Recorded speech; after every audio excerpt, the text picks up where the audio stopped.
Allahumma zayyin bil Qur'ani lisani wajammil bihi wajhi wa qawwi bihi. Nasta'in. Ain kasroh ya sukun mad tabi'i jika dibaca wasol atau disambung dengan ayat selanjutnya karena huruf nunnya berharokat nasta'inu. Namun karena kita mau waqaf maka nun harus disukunkan. Kaidahnya seperti itu. Nasta'inu, nunnya sukun sehingga menjadi nasta'in. Ain kasroh ya sukun yang tadinya mad tabi'i karena bertemu huruf yang sukun pada akhir kalimat menjadi mad arid lisukun yang panjangnya harus sama dengan mad arid lisukun yang di atasnya atau sebelumnya dalam satu bacaan. Kita latih dahulu. Nasta'in, nasta'in, kemudian digabung iyyaka na'budu wa iyyaka nasta'in. Iyyaka na'budu wa iyyaka nasta'in. 2 atau 6 nasta'in. Bagaimana bacaan mad arid lisukun sebelumnya? Jebakan-jebakan pada ini adalah biasanya menekan pada titik kaf iyyaka, hati-hati. Kemudian menekan pada du na'budu, hati-hati karena dengan menekan pada satu harokat, menekan atau meningkatnya intonasi suara pada satu harokat maka akan menjadi 2 harokat. Hati-hati, rata saja. Iyyaka na'budu wa iyyaka, tidak ka. Nasta'in. Setelah satu bagian kita bisa membacanya dengan refleks dan benar, kemudian kita gabungkan iyyaka na'budu wa iyyaka nasta'in. Selanjutnya ke ayat yang ke-6. Ayat yang ke-6 itu ada hamzah wasol yang jika pada mushaf Departemen Agama ini sudah dibubuhi harokat kasroh, ini perbedaannya. Namun pada mushaf Madinah ini tidak ada harokatnya, namun di atasnya seperti biasa ada tanda sod kecil, kepala sod kecil yang menunjukkan itu adalah hamzah wasol. Ini masing-masing ada keuntungan dan kerugiannya. Jika kita belum faham, khawatirnya untuk mushaf Departemen Agama ketika mewasolkan ayat 5 dan ayat 6 dibacanya nu'ih.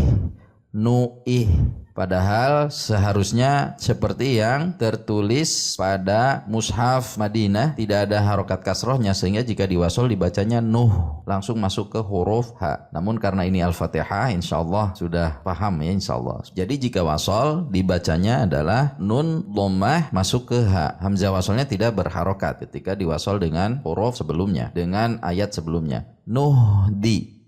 Nuhdi, bukan nu'ihdi, demikian. Namun jebakannya pada mushaf Madinah, jika ayat ini belum diketahui, si pembaca akan bingung ini harokatnya apa jika dibaca di awal, seperti itu. Ada kelebihan dan kekurangannya. Namun insya Allah jika kita sudah mengetahui ilmunya, insya Allah memudahkan siapapun. Baik, kita masuk ke ayat 6. Ihdi, huruf H itu harus dibaca dengan mengalir, tidak dibaca dihentak. Ihdi atau dipantul ihdi. Bagaimana mengalirkannya? Teorinya sama. Untuk mengalirkan huruf adalah menahannya pada titik makhraj supaya terus mengalir. Jika H tahan misalnya, kita mau melihat bagaimana mengalirnya, panjangkan untuk latihan. Misalnya panjang tidak gitu. Nah, setelah begitu antara bunyi dengan di tidak ada jeda. Jangan lepas sampai kita mengucapkan di. Ihdi, tidak ihdi atau ihdi, hati-hati. Baik, silahkan dilatih. Ihdi.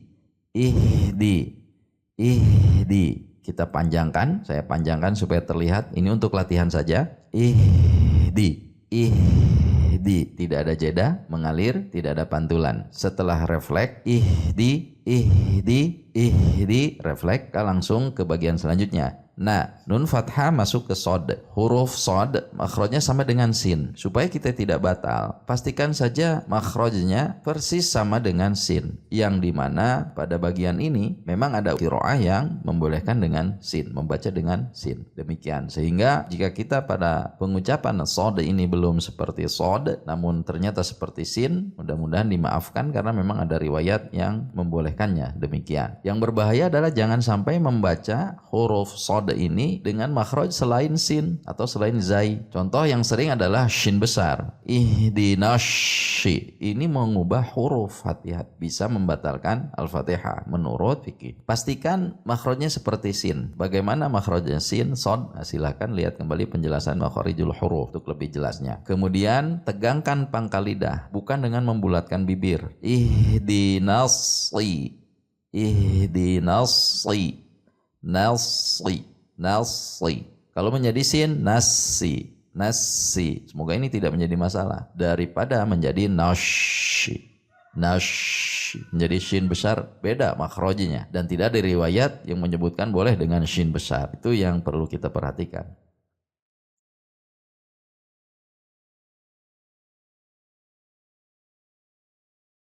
Terima kasih sudah menonton channel Hamid Khuluq. Sampai berjumpa. Wassalamualaikum warahmatullahi wabarakatuh.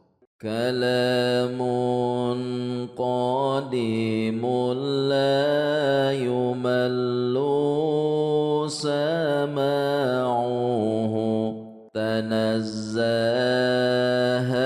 عن قول وفعل ونيات فيا رب متعني بسر حروفه ونور به قلبي